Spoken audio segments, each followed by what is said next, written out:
Hello साथियों, कैसे हैं आप सब। आशा करती हूँ अच्छे होंगे और सभी लोग अपने यूपी टेट की तैयारी अच्छे से कर रहे होंगे। तो आज के इस वीडियो में कुछ और बातें ना करते हुए सिर्फ हम लोग अपने सब्जेक्ट पे ध्यान देते हैं और पढ़ते हैं। आज हम पढ़ेंगे पॉलिटिकल साइंस से कुछ रिलेटेड। सभी सब्जेक्ट पे बराबर का ध्यान करते हुए चलना है क्योंकि सभी सब्जेक्ट पूछे जाएंगे। तो जल्दी जल्दी से हम अपना ख़त्म करेंगे। तो असंवैधानिक विकास हमने स्टार्ट किया है। तो इसमें एक पहला रेगुलेटिंग एक्ट है हमारा 1773 का रेगुलेटिंग एक्ट। से मेन पॉइंट हम लोग को पढ़ना है इसमें। तो हम लोग पढ़ेंगे पहला पॉइंट क्या है कि ये तत्कालीन ब्रिटिश प्रधानमंत्री लॉर्ड नाथ के शासनकाल में गुप्त समिति की सिफारिश पर पारित हुआ था। जब भारत में 1600 में 31 दिसंबर 1600 को जब हमारा रानी एलिजाबेथ ने एक चार्टर भेजा था, तो उसमें यह था कि कंपनी जो है वो पूर्व के देशों से सिर्फ पूर्व के देशों से अपना व्यापारिक एक अधिकार बनाकर चलती है और अपने व्यापार को पूर्व के देशों में फैलाती है। मतलब इंग्लैंड में और किसी भी कंपनी को ये अधिकार नहीं था कि वो पूर्व के देशों से जाकर व्यापार करे। सिर्फ ईस्ट इंडिया कंपनी को ही था, इसीलिए उसका नाम ईस्ट इंडिया कंपनी रखा गया था। लेकिन कुछ सालों के बाद व्यापार करने के बाद तो कंपनी को लगा कि हम ज़्यादा मुनाफा कमाते हैं, तो इस चक्कर में उन्होंने बहुत से ऐसे कार्य किए जिसकी जांच के लिए एक गुप्त समिति जो है उसका गठन किया गया। गुप्त समिति का गठन करने के बाद में जब गुप्त समिति का गठन किया गया तो हमारे ब्रिटिश प्रधानमंत्री लॉर्ड नार्थ थे। तो उन्होंने क्या किया कि इसकी सिफारिश पर कुछ चीज़ें थी, जो कुछ नियम थे वो मेंशन किए। उसको ही हम लोग क्या बोलते हैं 1773 का रेगुलेटिंग एक्ट। तो उन्होंने क्या किया, पहली बार 24 सदस्यीय कमेटी गठित की गई जिसका नाम था कोर्ट ऑफ डायरेक्टर या बोर्ड ऑफ डायरेक्टर। तो कोर्ट ऑफ डायरेक्टर या बोर्ड ऑफ डायरेक्टर को सभी व्यापारिक और प्रशासनिक शक्तियाँ दी गई थी। इनके सदस्यों का कार्यकाल था 4 वर्ष। कितने सदस्य थे? 24 सदस्य थे और इन सदस्यों का कार्यकाल क्या था? 4 वर्ष था। इस अधिनियम के द्वारा बंगाल का गवर्नर जनरल नियुक्त किया गया। तो पूछा जाता है कि बंगाल का गवर्नर जनरल कब बना, किस रेगुलेटिंग एक्ट से बनाया गया? तो ये हमारा था 1773 का रेगुलेटिंग एक्ट, उसके द्वारा बनाया गया था। और प्रथम बंगाल के गवर्नर जनरल वॉरेन हेस्टिंग थे। तो अंतिम बंगाल का गवर्नर वॉरेन हेस्टिंग थे और प्रथम बंगाल का गवर्नर जनरल भी वॉरेन हेस्टिंग थे। और इनको मुंबई और मद्रास की प्रेसिडेंसी दे दी गई थी, मतलब कि ये इनके अधीन थी। कोई भी नियम मुंबई और मद्रास की प्रेसिडेंसी बनाती हैं तो उसको अनुमति देना वॉरेन हेस्टिंग यानी जो बंगाल के गवर्नर जनरल थे उनके हाथों में था। वो अपनी इच्छा से कुछ नहीं कर सकते थे। मद्रास और मुंबई की प्रेसिडेंसियाँ 4 सदस्यीय कार्यकारिणी परिषद का गठन किया गया। जब मुंबई और मद्रास की प्रेसिडेंसी बंगाल के गवर्नर जनरल को दी गई तो उनका कार्य बढ़ा। उस कार्य को कम करने के लिए 4 सदस्यीय कार्यकारिणी परिषद का गठन किया गया। वॉरेन हेस्टिंग और उसके अलावा 4 अन्य सदस्य थे। तो कुल मिलाकर ये 5 सदस्यीय है। तो 4 जो सदस्य थे वो क्या थे? FMBC। ये हमने एक शॉर्ट ट्रिक बनाई है FMBC, तो इससे आपको याद रहेगा। F से फिलिप फ्रांसीसी, M से मॉनसन, B से बारवेल और C से क्लेवरिंग। अगला हमारा बहुत इंपॉर्टेंट पॉइंट ये है कि कलकत्ता में क्या किया गया था? सर्वोच्च न्यायालय का गठन किया गया और इसके मुख्य न्यायाधीश एलिजा एम्पे थे। इसमें 3 अन्य न्यायाधीश भी थे। तो वो कौन से थे? HCL मतलब HC हाइड, चैम्बर्स और लिमेस्टर। 1773 के रेगुलेटिंग एक्ट के द्वारा सर्वोच्च न्यायालय का गठन की जो करने को कहा गया था सिर्फ, और इसकी जो स्थापना हुई थी वो 1774 में हुई थी। कलकत्ता में सर्वोच्च न्यायालय का गठन 1773 में और स्थापना 1774 में की गई। अगला हमारा है 1784 का पिट्स इंडिया एक्ट। जो पिट्स इंडिया एक्ट है इसमें क्या किया गया था? बोर्ड ऑफ कंट्रोल बनाया गया था। ये 6 सदस्यीय था। तो बोर्ड ऑफ कंट्रोल क्यों बनाया गया था? बोर्ड ऑफ कंट्रोल बनाया गया था जो बोर्ड ऑफ डायरेक्टर थे और बोर्ड ऑफ डायरेक्टर थे उनको प्रशासनिक और व्यापारिक दोनों तरह की शक्तियाँ प्राप्त थी। तो उन पर कंट्रोल करने के लिए जब उनमें भी ऐसा देखा गया कि कुछ ये लोग अपने हित के लिए कार्य कर रहे हैं, स्वयं के हित के लिए कार्य कर रहे हैं, तो उन पर भी कंट्रोल करने के लिए एक बोर्ड ऑफ कंट्रोल बनाया गया था जिसमें सदस्य थे 6। इससे क्या पता चलता है कि द्वैध शासन की व्यवस्था जो है वो आरंभ हो गई थी 1784 के पिट्स इंडिया एक्ट में पहली बार। फिर क्या है? बोर्ड ऑफ कंट्रोल की जो बैठकें थी उनकी अध्यक्षता राज्य सचिव करता था। राज्य सचिव इनके बोर्ड ऑफ कंट्रोल की बैठकों की अध्यक्षता करता था और बोर्ड ऑफ कंट्रोल के जो सदस्य थे कोई भी नियम और कुछ भी अगर वो बनाते थे तो बिना राज्य सचिव की अनुमति के वो माना नहीं जाता था। और गवर्नर जनरल और उसकी कार्यकारिणी जो परिषद थी जिसमें 4 सदस्य थे उनको 4 सदस्य से घटाकर उसको 3 सदस्यीय कर दिया गया था। तो गवर्नर जनरल व उसकी कार्यकारिणी परिषद के सदस्यों की संख्या 4 से घटाकर 3 कर दी गई। अगला हमारा कौन सा है? एक्ट 1793 का एक्ट।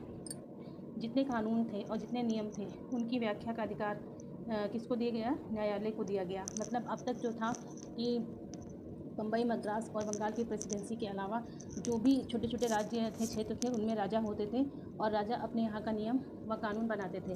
लेकिन 1793 से हुआ क्या, जितने सभी जो कानून और नियम होते थे वो जो है उसको कानून को न्यायालय को दे दिया गया, मतलब राजा का अधिकार समाप्त कर दिया गया। बंगाल में स्थायी बंदोबस्त को मजबूती देता है ये 1794 का चार्टर एक्ट। क्वेश्चन आता है कि बंगाल में स्थायी बंदोबस्त को मजबूती कौन देता है, तो 1794 का चार्टर एक्ट। इसी चार्टर एक्ट के द्वारा पहली बार कंपनी के कार्यकाल को 20 वर्ष के लिए बढ़ा दिया गया था। ये बहुत इंपॉर्टेंट पॉइंट है कि किस चार्टर एक्ट के द्वारा कंपनी के कार्य को 20 वर्ष के लिए बढ़ाया गया था। तो 1793 का जो चार्टर एक्ट था उसके द्वारा कंपनी के कार्य को 20 वर्ष के लिए बढ़ा दिया गया था।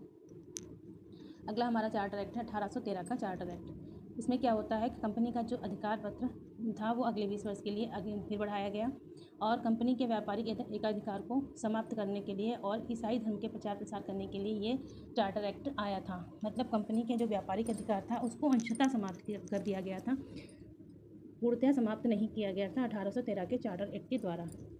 जो चाय और चीन के साथ व्यापार था वो अभी भी बना रहा था। शिक्षा के लिए, शिक्षा साहित्य को प्रोत्साहित करने के लिए प्रतिवर्ष 1 लाख रुपए व्यय किए जाएंगे। ये भी शिक्षा के लिए 1 लाख रुपए व्यय करने का जो कानून बनाया गया था ये भी 1813 का चार्टर एक्ट के द्वारा बनाया गया था। बहुत इंपॉर्टेंट पॉइंट था कि पूछा जाता है बार बार कि किस अधिनियम के, किस चार्टर एक्ट के द्वारा शिक्षा पर व्यय करने के लिए 1 लाख रुपए का व्यय देने का वो माना गया है, कानून बनाया गया है। तो वो 1813 का चार्टर एक्ट था। जब उस 1813 में 20 वर्ष के लिए बढ़ाया गया था तो 20 वर्ष ऐड करते हैं 1813 में तो हमारा आ जाता है 1833 का चार्टर एक्ट। जो बंगाल का गवर्नर जनरल था वो संपूर्ण भारत का गवर्नर जनरल बना दिया गया। तो 1773 के अनुसार बंगाल के गवर्नर को बंगाल का गवर्नर जनरल बनाया गया था, और 1833 के चार्टर एक्ट के द्वारा क्या किया गया, बंगाल के गवर्नर जनरल को संपूर्ण भारत का गवर्नर जनरल बना दिया गया। भारत में बंगाल का गवर्नर जनरल जो था वो पहले वारेन हेस्टिंग था। बंगाल का अंतिम गवर्नर जनरल विलियम बेंटिक था, और भारत का प्रथम गवर्नर जनरल भी विलियम बेंटिक था। विलियम बेंटिक कौन था, ये बेंथमवादी था, बेंथम के नियमों को मानता था।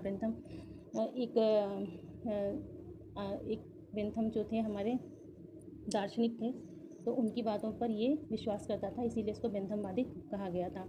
1784 में जो 3 सदस्यीय गवर्नर की परिषद में 1784 में जो गवर्नर जनरल की जो परिषद थी उसमें 3 सदस्य कर दिए गए थे। उसमें एक चौथा सदस्य था वो लॉर्ड मैकाले, ये उसका चौथा सदस्य बना था।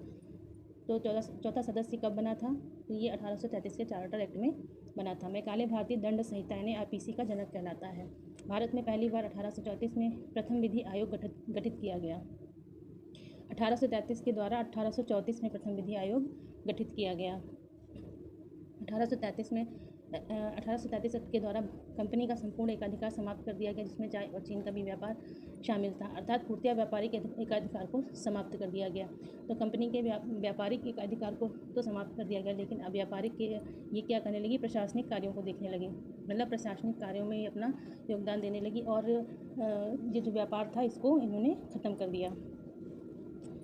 1833 में सरकारी नौकरियों में भेदभाव की नीति समाप्त कर दी गई और नौकरी योग्यता के आधार पर दी जाने लगी, यानी परीक्षाएं होने लगी। 1833 एक्ट के द्वारा दास्ता को समाप्त कर दिया गया। ये 1833 के एक्ट के द्वारा दास्ता को समाप्त किया गया था, लेकिन भारत में पूर्णतया 1843 में दास्ता समाप्त हुई थी। तो भारत में कब समाप्त हुई थी, 1843 में पूर्णतया यह दास्ता समाप्त कर दी गई थी, लेकिन इसके लिए कानून बना था वो 1833 के एक्ट के द्वारा ही बना था। अब आखिरी हमारा ये जो कंपनी का एक्ट है, कंपनी के जो एक्ट थे वो हमारी जो कंपनी का शासन था वो 1853 तक था। तो अब हमारा ये जो कंपनी का शासन है इसका जो लास्ट चार्टर एक्ट ये 1853 है। गवर्नर जनरल के विधायी कार्य एवं प्रशासनिक कार्य अलग अलग हो गए। अभी हमने पीछे पढ़ा था कि व्यापारिक जो हमारा इसका क्षेत्राधिकार था वो समाप्त किया गया और इसको प्रशासनिक और विधायी कार्य दे दिए गए थे, लेकिन 1853 में क्या किया गया, विधायी और प्रशासनिक कार्य दोनों अलग अलग कर दिए गए। यानी प्रथम बार आधुनिक विधायिका की नीति यहीं पर पड़ी थी। जब विधायी कार्य अलग किए गए तो विधायिका की भी आवश्यकता पड़ी, इसीलिए पहली बार आधुनिक विधायिका की नीति यहीं पर पड़ी थी। 12 सदस्यों की एक विधान परिषद का गठन किया गया। तो जब पहली बार विधान परिषद का गठन हुआ उसमें सदस्यों की संख्या 12 थी। ये 1853 के चार्टर एक्ट द्वारा किया गया था, जिसका कार्य संपूर्ण भारत के लिए विधि यानी कानून बनाना था। पहले कानून कौन बनाता था, कंपनी बनाते थे, लेकिन कंपनी को विधायी कार्य अलग किए गए तो एक विधान परिषद का गठन हुआ जिसमें सदस्य 12 थे, जिसका कार्य यही था कि भारत के लिए वो विधि बनाएगी, यानी कानून बनाएगी। प्रतियोगी परीक्षा सिविल सेवा का आरंभ हुआ। बहुत ज़्यादा पूछने जाने वाला प्रश्न है ये कि प्रतियोगी परीक्षा सिविल सेवा का आरंभ कब किया गया। तो सिविल सेवा का आरंभ किया गया था 1853 के चार्टर एक्ट द्वारा। ब्रिटिशकालीन शासन का यह अंतिम चार्टर एक्ट था। जैसे हमने बताया था कि ब्रिटिशकालीन शासन का यह अंतिम चार्टर एक्ट है। पॉइंट्स को अच्छे से रिविजन करिएगा और इनसे रिलेटेड क्वेश्चन को कंप्लीट करिएगा। तब तक मिलते हैं किसी नए चैप्टर के साथ में। तब तक के लिए राधे राधे।